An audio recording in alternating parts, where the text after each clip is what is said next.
got some breaking news here on the Raiders Report. Alexander Mattison is signing with the Las Vegas Raiders. I'm Mitchell Renz, host of the Raiders Report. And coming up here on today's show, I'm going to get into the latest situation with the Raiders in free agency, signing a backup running back for Zamir White. I'm going to tell you if I like the move, if I don't like the move, what does this mean for the Raiders for the remainder of free agency? What does this mean for the silver and black in the NFL draft? All of that is coming up on today's show. But this is why you subscribe. We are literally live here on the show breaking down a mock draft on the Raiders Report, and then all of a sudden it was bang. The Las Vegas Raiders end up signing another running back here, Alexander Mattison.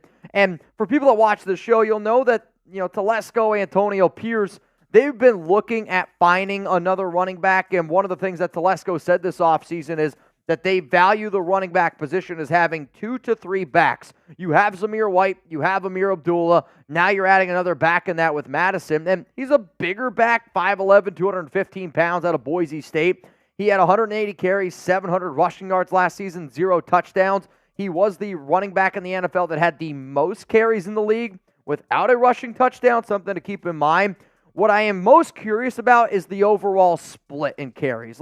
I still want Zamir to get more carries than Mattison, and let's say if you're giving out 300 carries in total to your running back position, I would rather Zamir White be at 175, maybe 200 carries, Mattison at 125 and 100. Nothing that Mattison does is spectacular. You just need him to be an extra body, an extra depth piece, and if you want to compare the two, I think Harrison Bryant being a tight end 2 is going to have more value to this team than Mattison being your RB2 for the silver and black. Now, the reason that this move ended up going down today was Mattison had a visit with the Raiders today. He wasn't the only player. Also, Trey White, cornerback from the Buffalo Bills, also had a visit today.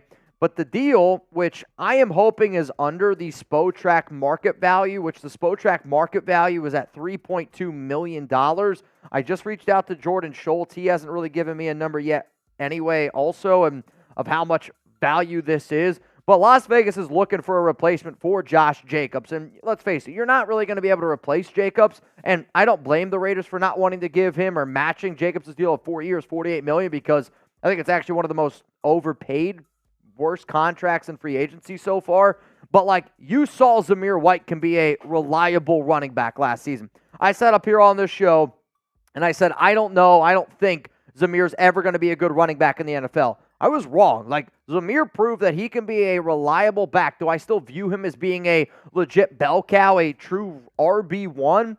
No, not really. I view this as, okay, you need a little bit of a breather here and there.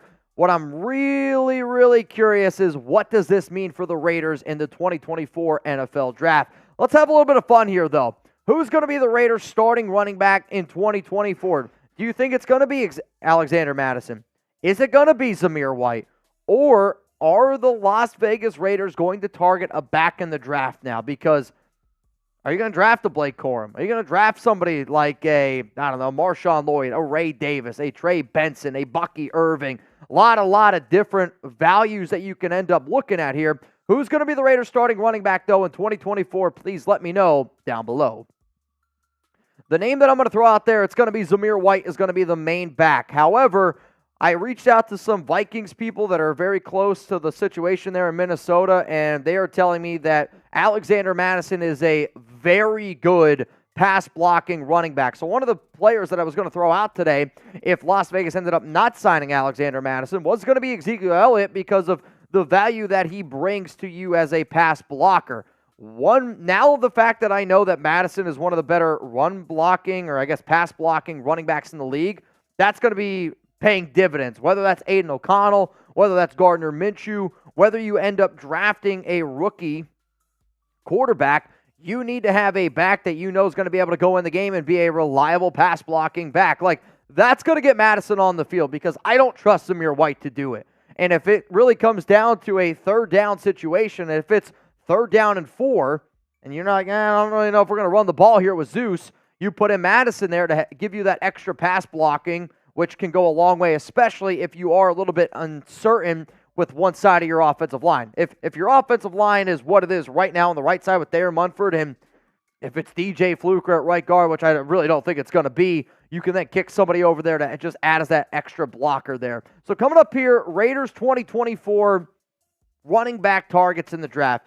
I'm not going to say that it's impossible that the Silver and Black go out and draft a running back, but I definitely think that there is a little bit of a lesser chance for the simple fact of I like the Raiders running back room where other people might not like. I think Sincere McCormick is a good back. I think Alexander is a decent RB2, but now knowing that he also gives you some of that extra value in the pass blocking game, that's a solid move on top of that. So the Raiders running back room is a little bit crowded, and they could still decide to go back in the draft. I'll get into some of those names, though, here in a little bit. For those that do not know, I want you to pre-order your Christian Wilkins Raider shirts.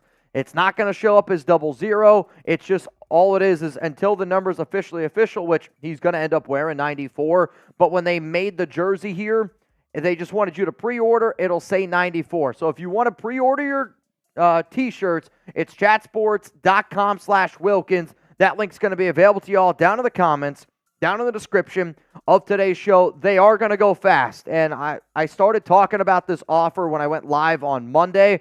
From what I am seeing right now, if you want one, these might not be around by Tuesday. Chatsports.com/Wilkins. So some of the other moves that the Raiders have made in free agency so far, you re-signed Amir Abdullah, Andre James, you brought him back. Obviously, you're building the trenches with Christian Wilkins, Gardner Minshew. You went out and you signed Harrison Bryant at tight end, Kanai Malga at linebacker over the weekend.